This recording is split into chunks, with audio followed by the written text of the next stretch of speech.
Bienvenue, ravi de vous retrouver sur France 3 Centre Val-de-Loire, histoire de vous inviter à découvrir des personnalités de la région qui se dévoilent, partagent leurs souvenirs et leur attachement. Aujourd'hui, nous allons retracer le parcours d'un Orléanais qui a œuvré pendant 40 ans dans les cuisines de l'Élysée, serviable, discret, fidèle et amoureux de la gastronomie française. Voici l'histoire de Bernard Vaution. Merci d'être avec nous, Bernard, et d'avoir accepté notre invitation. Est-ce que c'est comme cela que vous voyez la description que je viens de faire à l'instant ? Oui, c'est un peu ça. C'est vrai que c'est une maison un petit peu particulière, donc on est obligé d'avoir une discrétion, ça c'est évident. Et puis après, professionnel, bien entendu. Alors avant d'évoquer les anecdotes de vos 40 ans de carrière à l'Élysée, votre attachement au Centre Val-de-Loire, voici votre portrait.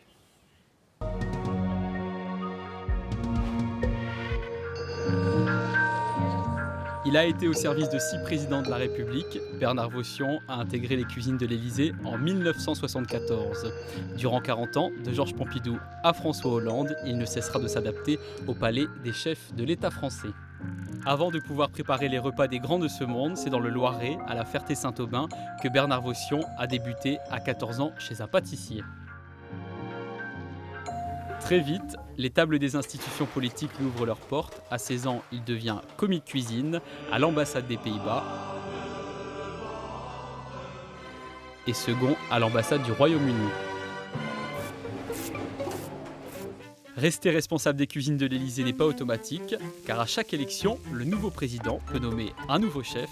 Pour autant, Bernard Vaution le restera sous les présidents Giscard d'Estaing, Mitterrand, Chirac, Sarkozy et Hollande.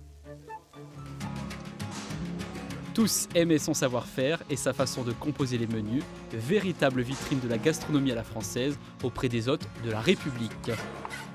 Les 3 derniers présidents avec lesquels il a travaillé l'ont distingué chevalier de la Légion d'honneur, chevalier et officier de l'Ordre national du mérite. En 2005, Jacques Chirac l'a hissé à la plus haute fonction en le nommant chef des cuisines de l'Élysée. Travailler dans l'ombre, faire preuve de discrétion et être à l'écoute des goûts de chacun ont été les qualités de Bernard Vaution qui ont fait de lui un grand représentant de l'excellence française.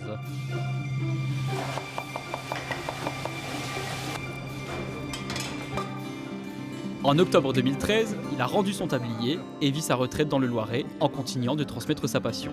On dit que la politique est une affaire de cuisine, alors qui mieux que Bernard Vaution pour en parler ? Et c'est juste ça, Bernard, est-ce que justement la cuisine a de l'influence sur la politique ? Alors, il paraît que oui, parce que, disons que voilà, c'est un maillon d'une chaîne, et puis le but pour nous, c'est de mettre à l'aise les politiques, pour que les réunions et divers accords se fassent dans la meilleure des façons. Et donc, inversement, est-ce que la politique a de l'influence sur la cuisine ? Non, pas vraiment. Non, pas vraiment. Alors, quand vous êtes arrivé à l'Élysée en 1974, c'était un milieu que vous ne connaissiez pas, avec des codes précis. Comment vous les avez appris ? Alors, les codes, je les ai appris alors, l'ambassade anglaise et puis néerlandaise ont commencé un petit peu à me former dans ce genre de maison. Sauf que là, je suis passé un petit peu dans une maison un peu plus grande, mais avec des codes similaires. Mais on apprend vite, en fait. Et puis moi, j'ai quand même une formation avec mes parents qui travaillaient dans un château en Sologne. Donc j'avais un petit peu quand même cet univers qui était un peu semblable. Mais qu'est-ce qui vous a attiré finalement ? Je crois que c'est tout naturellement, ça s'est fait. Le fait d'assister et d'être un petit peu dans les jambes de ma mère, comme ça, qui faisait ce métier dans ce château. Et donc cet univers me plaisait bien. Et puis après, le pâtissier où j'ai fait ma formation à la Ferté-Saint-Aubin, Monsieur Dubois, donc j'ai découvert un peu l'univers de la gastronomie. Et ensuite, donc c'est lui qui m'a un petit peu aidé à me faire une place sur Paris, en premier à l'ambassade des Pays-Bas. Et voilà. Et puis après, au fil du temps, cet univers m'a conforté, m'a plu. Et donc voilà, j'y suis resté. Et le premier président que vous avez servi, c'était Georges Pompidou. Qu'aimait-il ? Georges Pompidou c'était quand même quelqu'un d'assez traditionnel, avec une cuisine un petit peu qui n'existe plus trop maintenant, mais qui correspondait à l'époque. Et puis, malheureusement, je ne suis pas resté très longtemps avec lui, puisqu'il est décédé au bout de 3 mois, lorsque j'avais exercé dans cette maison. Mais qui décidait finalement des menus que vous serviez au président, que ce soit le président Georges Pompidou, ou encore Giscard d'Estaing, ou Mitterrand, par exemple ? Après, la diversité s'est faite d'abord par le goût de chacun des locataires, et puis après, on a affiné ça au fil du temps. Il y a eu cette petite évolution de la cuisine naturelle, et puis qui change. Mais le protocole était le même pour tous les présidents? Oui, alors après, c'est vrai que l'Élysée, c'est quand même un protocole, c'est assez figé, voilà, il y a un cadre, et puis on est obligé de s'y tenir, bien entendu. Et est-ce que les premières dames avaient un peu d'influence? Alors à l'époque, pas trop, et puis c'est vrai qu'après, au fil du temps, oui aussi, ça s'est aussi... ça s'est fait différemment. On vous voit en cuisine, là, par exemple, avec Carla Bruni, tout sourire, qui a, je crois, une cuillère à la main, oui, à le goûter, finalement, ce que vous prépariez. Oui, tout à fait. Oui, ça, c'est toujours des bons moments, parce que c'est un moment plutôt sympathique. Voilà, il n'y a rien d'officiel. Donc, voilà, on partage, on fait des photos ensemble, elle goûte un petit peu ce qui se prépare, voilà, pour le repas du soir. Je crois que c'était la veille d'un dîner d'État, je pense. Ouais. Alors, tous ces secrets, vous les dévoilez dans vos mémoires avec un livre paru au moment où vous avez pris votre retraite en 2014, au service du palais de Pompidou à Hollande, voilà, 40 ans dans les cuisines de l'Élysée. Vous racontez tout un tas d'anecdotes. Comment se préparer notamment les repas officiels. Vous avez vécu aussi des moments privilégiés avec certains présidents, notamment à Brégançon, lorsqu'ils étaient en vacances. Voilà, c'est vrai que là, il y a une petite proximité qui se fait quand même. On vit ensemble, nous couchons également sur place, donc on se croise le matin au petit déjeuner, le soir tard, l'après-midi. Donc voilà, il y a une petite... c'est un petit peu différent de l'Élysée où il y a la partie officielle et on ne peut pas croiser le président comme ça. Et là, vous avez tissé des relations personnelles avec certains présidents? Alors, je ne dirais pas jusqu'à amical, non, parce qu'il faut garder... Moi, j'ai toujours gardé une certaine distance, quand même. C'est quand même le président de la République. Mais bon, on peut échanger sur nos vies personnelles. Nos enfants, parler de tout et de rien, comme on peut parler avec qui que ce soit. Et en 2014, lors de votre départ à la retraite, François Hollande vous a mis en lumière en rendant hommage à votre métier de l'ombre. On l'écoute.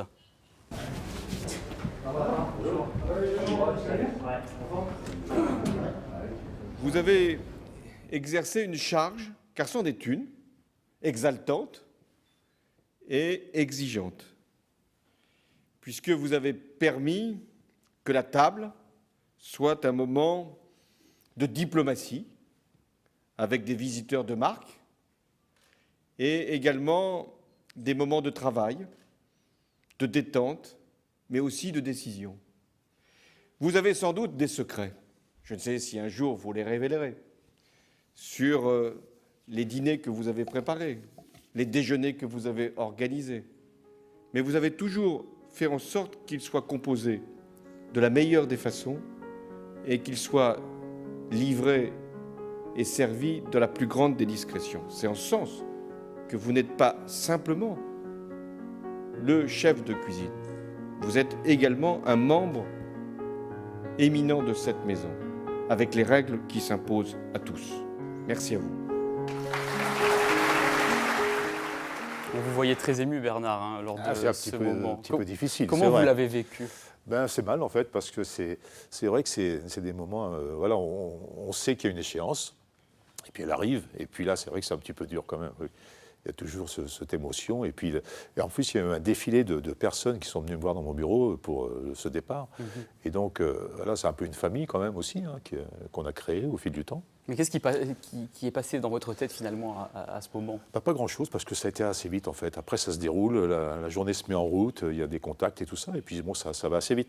Mais bon, il y a une certaine nostalgie. Et puis c'est surtout le moment où j'ai quitté vraiment les murs, que je suis monté dans ma voiture et avenue Marigny, où je pareil là, je me dis, on se rend compte des choses et puis bon voilà. Mais aujourd'hui, vous y retournez régulièrement quand même. Oui, j'y vais au moins presque une fois par mois, à peu près, on va dire. Oui, tout simplement pour dire bonjour à tout le monde et puis à l'équipe qui est toujours en place. Alors tout à l'heure, je disais, vous êtes président honoraire du club des chefs d'État. C'est une association donc, qui regroupe les cuisiniers, en fait, finalement, des grands chefs de ce monde. Gilles Bragard en est le fondateur et président. On est allé le voir et puis il nous raconte justement comment vous êtes rencontrés et il évoque aussi un projet que vous avez ensemble. Oui.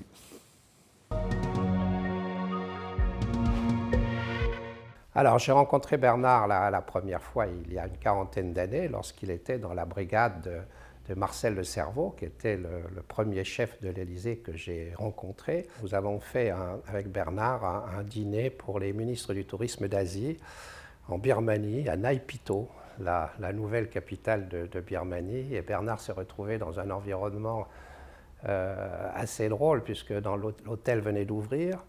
La brigade était composée de petits Birmans, avec un jeune chef français qui venait de débarquer. Et Bernard a repris les choses en main et a fait un dîner extraordinaire pour 80 couverts, avec les moyens du bord. Et là, j'ai vraiment vu ce que c'était qu'un grand chef et qu'un chef en opération. Nous avons toujours un projet avec Bernard, c'est d'éditer un livre qui reprend toutes les recettes, enfin tous les menus qu'il a servis pendant sa longue carrière, qui serait une sorte de mémoire et de la gastronomie française, et on pourrait à travers ce livre voir l'évolution de la cuisine tout au long des 40 ans que Bernard a officié à l'Élysée. Depuis que tu as pris ta retraite, en fait, tu es toujours en activité, tu te dévoues sans compter pour les jeunes, pour les écoles hôtelières, pour des dîners de charité. Donc Bernard, continue sur cette lancée, tu sauras toujours que je serai à tes côtés. Alors Bernard, justement, Ouais, à quand la préparation de ce livre avec Gilles? Oui, bah c'était très bien. C'est vrai que c'était. Alors j'avais toujours un peu de difficulté, moi, à me livrer, parce que, bon, personne de l'ombre, voilà, et puis habitué à cela. Et puis, mais bon, après, voilà, c'était bien de le faire, et puis surtout avec lui, parce que c'est un homme assez extraordinaire aussi. Vous avez une grande amitié, justement, avec lui. Oui, tout à fait. J'ai beaucoup de respect pour lui, parce que d'abord, c'était un homme d'affaires, quand même, avant tout, qui a fait comment tailler les costumes pour les cuisiniers à travers le monde, et puis pour les plus grands. Donc, ça, et puis cette gentillesse aussi, voilà, ce côté humain qui m'intéresse Et aussi. ce club vous a beaucoup aidé dans vos fonctions? Non, parce que non, pas du tout. Mais alors, si, on va dire quand même, il y a une parenthèse pour ça, c'est lorsqu'on reçoit un chef d'État étranger en France, on a ce pouvoir de pouvoir l'appeler, et puis de cette relation qui est directe. C'est ce que je voulais pour savoir. composer les menus, parce que c'est vrai qu'il ne faut pas faire d'erreur au niveau diplomatique. Lorsqu'on reçoit le chef d'État américain, bon ben voilà, qu'est-ce qu'il aime pas, on ne le sait pas. Donc on appelle le chef en place à la Maison-Blanche, qui est une femme actuellement, et puis voilà, donc on discute de tout ça, et puis moi après je peux proposer des choses sans me tromper. Mais est-ce que parfois vous avez eu le sentiment qu'un bon menu a rapproché en fait certains hommes d'État? Oui, je crois quand même, parce que j'ai eu des retours avec ces discours qu'on a eus avec ces gens-là. Je pense à Mme Merkel pour l'Allemagne, M. Obama bien sûr, et puis l'ancien directeur de l'ONU. Alors, puisque vous parlez de Mme Merkel, on va évoquer un petit peu la gastronomie diplomatie, parce que le président... Gastrodiplomatie, vous le dites comme ça, vous. Oui, c'est vrai. Oui. Je n'ai pas osé faire le raccourci. Si. Président Sarkozy avait supprimé justement des menus le fromage, excepté pour Angela Merkel. Et oui, alors c'était pour un gain de temps avant tout, mais bon, c'est vrai que Mme Merkel apprécie le fromage, et donc même le président nous passait un petit peu le mot avant chaque repas lorsqu'elle était présente, de ne pas oublier son assiette, qu'on servait juste pour elle. Et elle a tellement été séduite par votre cuisine qu'elle a fait venir son chef cuisinier en formation, en fait, finalement, à l'Élysée, c'est ça? En formation, disons... En tout cas, pour prendre des recettes. Des recettes, voilà, parce que, bon, il fait très bien son métier déjà, mais c'est vrai que c'était agréable aussi, et le président est très, très fier de ça, que Mme Merkel fasse cette démarche d'envoyer son chef pour prendre des recettes françaises. Et ça, c'est quand même, c'est plutôt bien pour la diplomatie, ça. Et puisqu'on parle de recettes, qui vous aidait à les préparer? Est-ce qu'il y a certains de vos amis, certaines personnes de votre entourage qui vous suggéraient finalement des idées? Alors, c'est un échange, bien sûr, avec l'équipe, avant tout, avec mon adjoint, qui est d'ailleurs devenu le chef, Guillaume Gomez, et puis les autres aussi, parce qu'il y a un échange d'idées. Voilà, dans l'équipe, il y a des garçons qui sont venus d'univers différents, de restauration traditionnelle, et donc avec des recettes également. Donc, j'ai eu aussi pu me servir de cela, et parce que c'est jamais évident de se renouveler tous les jours, surtout. On n'a pas de carte, il faut renouveler tous les jours les menus. Et vous avez fait de belles rencontres, évidemment, dans le milieu de la cuisine, notamment Cyril Lignac, un chef étoilé qu'on ne présente plus. Oui. Il nous raconte comment vous êtes rencontrés, et surtout, vous allez voir, il vous lance un défi. D'accord.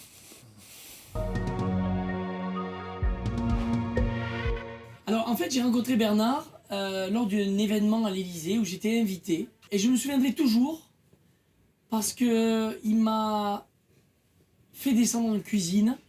Et pour moi, c'est le saint des saints. Donc, j'étais content déjà de faire sa connaissance. Deuxièmement, d'avoir le privilège de descendre dans la cuisine. Et en plus, qu'il puisse m'expliquer vraiment comment ça se passait, comment on envoie les plans, le service à la française, l'organisation de la cuisine, de tous ces présidents, de tout ce qui s'est passé. C'était un moment inoubliable. Il a ce savoir, il a cette expérience, il a ce calme, il a l'habitude des grands événements. Ce que lui, il a pu ressentir quand il avait des dîners de chefs d'État, pour garder son calme, sa sérénité, pour être parfait, précis, concis, régulier, eh bien, tout ça dans des discussions, il m'a fait passer des messages. Il m'a conseillé, je l'ai écouté, il m'a parlé des différences de cuisine entre différents chefs d'État. Et donc tout ça, c'est une complicité qui est la nôtre. On ne peut pas avoir accès à ça. Oui, il m'a dit des choses secrètes. On a eu discuté autour de la table entre cuisiniers, copains. Ce qui est dans la cuisine reste dans la cuisine. C'est un secret. Donc on ne peut pas le dire. Bon, Bernard, j'ai un petit message quand même. Ou plutôt un petit défi. Parce que maintenant que tu as du temps, ce qui me ferait plaisir, c'est que tu me cuisines chaque plat fétiche de chaque président et qu'on les mange ensemble et que tu me les expliques. Ça me ferait plaisir. Ça, c'est un bon défi. C'est vrai. Alors Bernard, est-ce que vous êtes prêt à faire ce défi dîner? Pourquoi pas? Il va falloir faire des séquences, hein, parce que ça peut être long, mais oui, pourquoi pas. Après Long tout, et beaucoup de travail, beaucoup de évidemment. travail, quand et même, ça oui, vous oui. demande aussi de vous replonger finalement dans l'histoire, en fait, Oui, des mais plats ça, que vous avez pu préparer. C'est pas très grave, oui, non, ça serait plutôt une bonne idée, en fait. Oui, Est-ce que vous pourquoi pas. partagez la même conception de la cuisine que Cyril Lignac? Alors après, je pense qu'on est cuisinier avant tout, évidemment, on a un peu le même concept, mais après, on a des angles forcément différents. Les institutions, les restaurants, les étoilés, les palaces, tout ça, on fait tous le même métier, mais il y a quand même des angles qui sont très différents. Et est-ce que dans vos recettes, vous mettiez un point d'honneur à valoriser les produits de la région Centre-Val de Loire, Alors par bien exemple? sûr, mais bien sûr, ça, les asperges, les fraises, le miel, le safran du Gâtinais, bon, c'est l'est du Loiret, mais On c'est voit là, par exemple, la même ces chose, jolies voilà. asperges. Non, C'est c'est- vraiment un légume fétiche que vous essayez de mettre tant que possible dans vos recettes. Ben, disons que j'aimais bien travailler les asperges. C'est vrai, c'est un produit qui est assez agréable à travailler. Et puis, il y a quand même beaucoup de possibilités de le faire. Donc, oui, voilà. Et la truffe aussi? Ben, la truffe, oui. Alors, au fil du temps, la truffe a un petit peu disparu parce que ça fait partie des produits quand même chers. De prestige, De effectivement. prestige. Alors, c'est vrai qu'on l'utilise un petit peu moins qu'avant. Mais pour des Tout comme le occasions- safran. Oh, le safran, encore, ça va, parce qu'il en faut vraiment très peu. Donc, même si c'est très cher au kilo, plus cher que la truffe, mais avec parcimonie, ça va, quoi. Et on est dans une région de miel aussi, que Et l'on le peut miel. accorder avec du fromage, hein, par exemple. Fromage, salé, sucré, ça se mélange facilement, ça, oui. Non, c'est Un très- bon plat se savoure évidemment, et je suis sûr que vous n'allez pas me contredire, Bernard, dans une belle assiette. Vous aviez votre mot à dire justement sur le choix de la vaisselle à l'Élysée? Bien sûr, alors ça, il y a un chef argentier à l'Élysée, il y a une équipe de 6 personnes qui s'occupe de toute la vaisselle. Et donc, avant chaque réception ou la veille, on se concertait, et puis surtout pour les couleurs, en fait, suivant les recettes, il y a des couleurs qui ressortent. Donc, on ne peut pas mettre ça dans n'importe quelle assiette, donc il y a une concertation. Mais il y a une partie aussi au plat, hein, puisqu'on est au service à la française. Et ça valorise justement, en parlant de service à la française, tout un savoir-faire artisanal français, Ah, bien avec sûr. évidemment des pièces notamment de Sèvres. Voilà, la porcelaine de Sèvres qui est très présente, hein, puisque toutes les assiettes sont de Sèvres. Il y a 6 ou 7 services différents, avec le service des oiseaux qui est vraiment le plus beau. Et puis donc, c'est ça, avoir une belle table aussi quand les invités de la France arrivent dans la salle des fêtes ou dans un salon pour découvrir comment est fait une table. Ça, c'est quand même beau et c'est notre patrimoine. quand Et même, une hein. partie de vos recettes a été partagée avec le grand public dans un ouvrage paru en 2012, Oui. La cuisine de l'Élysée à la table des présidents, livre que vous avez coécrit avec Véronique André. Oui. Justement, transmettre, donner la possibilité de reproduire ces recettes, c'est essentiel en fait pour un chef cuisinier. Bien Et sûr. à travers ce livre, finalement, vous pouvez exprimer finalement la fierté de toutes les recettes que vous avez proposées au président de la République. Oui, et puis avant tout, toujours pareil, moi, la vitrine française, moi, c'est ce qui m'importait quand même beaucoup, hein, de pouvoir faire découvrir et puis valoriser tous les terroirs, en fait, hein, parce qu'on utilise quand même toutes les régions de France et c'est riche. Et vous avez retenu donc dans cet ouvrage un feuilleté d'écrevisses au Maury que l'on Oui. voit là en photo, remarquable photo, très beau travail hein, aussi de mise en page dans cet ouvrage, qui était donc un menu qui a été utilisé en fait pour le 50e anniversaire de la Déclaration des droits de Les l'homme droits en de fait. l'homme, oui, tout à Oui. fait, avec autant de Jacques Chirac. Oui, oui. Très bien. On va découvrir à présent, Bernard, évidemment, puisque vous aimez partager aussi tisser des liens dans la région Centre-Val de Loire. On va évoquer ensemble le 13e Open de tennis d'Orléans Oui. avec son directeur. Vous avez d'ailleurs une belle amitié depuis Oui, exactement. quelques temps. Oui, moi j'aime ces personnages qui sont en fait décideurs et puis qui ont de l'énergie pour faire les choses, quoi. Voilà, et ça me fait penser à certains présidents, tout ça. Donc voilà. Alors justement, il nous dit que vous avez une façon bien particulière de prendre le repas ensemble et il nous livre aussi un secret presque d'État. Non. Chaque fois que j'ai le plaisir d'aller au restaurant avec Bernard, on fait toujours 2 repas. Alors pourquoi 2 repas? Parce que nous, on commande à la carte ce qu'on a envie de manger. Et comme Bernard est très connu. Les chefs veulent lui faire plaisir. Donc chaque fois, c'est pas une entrée, c'est deux, c'est pas un plat, c'est deux, c'est pas un dessert, c'est deux. Donc chaque fois, avec lui, je fais 2 repas en un. Donc je me prépare toujours en conséquence avant d'aller au restaurant avec lui. S'il avait été plus jeune et moi, si j'avais été plus jeune, évidemment, avec un talent pareil et une gentillesse pareille, c'était d'ouvrir un restaurant avec lui. Ça aurait été quelque chose d'exceptionnel car je pense qu'on aurait fait un beau duo. Lorsqu'il était jeune appelé du contingent, il était au service de Giscard d'Estaing qui était au fort de Brégançon. Et il y a une toute petite route qui va du fort au village. Et un matin, Bernard revenait des courses pour préparer le repas et le président Giscard d'Estaing descendait dans sa 604 et ils se sont retrouvés en plein milieu du chemin, face à face. Et Bernard, considérant que lui, montant le chemin, c'était à la voiture qui descendait de lui céder la place et donc la voiture du président devait remonter en marche arrière pour laisser passer la voiture qui montait. Et ils sont restés pendant de longues minutes face à face, l'un et l'autre ne voulant pas céder. Au bout d'un certain temps, le président Giscard d'Estaing devait avoir sûrement un rendez-vous urgent, il a dit bon ben je cède, il a fait marche arrière, il s'est garé, laissant passer son cuisinier et l'après-midi, lorsqu'il a revu le président Giscard d'Estaing, il m'a raconté comment il s'était fait sérieusement réprimander, c'était un grand moment lorsqu'il le raconte. Mais alors vous êtes comme ça, Bernard, vous tenez tête au président de la République. Non, pas vraiment, mais bon, c'est vrai que c'était un petit peu une situation particulière. Et puis, oui, puis j'étais jeune, en fait, peut-être, je n'avais pas trop réfléchi. Puis, en fait, c'est vrai que le président, quand même, m'a fait sentir que c'était quand même à lui de passer avant. Tout à fait. Alors, on le disait tout à l'heure, ça fait 4 ans que vous avez pris votre retraite et que Oui. vous vivez dans le Gâtinais à Chuel, dans le canton de Château-Renard. On vient de le voir, vous êtes encore très impliqué dans la vie locale, mais que faites-vous encore aujourd'hui pour promouvoir la gastronomie française et celle du Val-de-Loire ? Au travers des lycées hôteliers, des CFA par exemple, voilà, où on peut échanger des recettes et puis de donner envie aussi de se tourner vraiment dans le local parce que c'est quand même important. Il y a des choses qu'on n'a pas besoin d'aller chercher très loin, on a tout ce qu'il faut. Et que diriez-vous aux 3 personnes qui viennent de témoigner dans Histoire Ils sont gentils, aujourd'hui ? voilà, ils sont complaisants, je vais dire. Voilà, voilà, mais bon, ça me gêne presque un petit peu parce que voilà, en tout cas, c'est très gentil. Et quel message vous aimeriez transmettre justement aux habitants de la région Centre-Val de Loire ? De sortir, de se tourner vers les producteurs, vers les agriculteurs de la région avant tout, de se pencher un petit peu, d'aller chercher ce qu'il y a, parce qu'il y a beaucoup de choses. Il y a des gens passionnés qui font des belles choses, et donc il faut en profiter. Voilà, et ça c'est important, moi je trouve. Très bien. Et puis il y a beaucoup de restaurateurs aussi qui mettent en valeur tout cela dans la région. Merci Bernard d'avoir été avec nous sur France 3 Centre-Val de Loire. Évidemment, cette émission est à revoir sur le site internet et sur notre page Facebook. À très bientôt et merci encore. Merci à vous.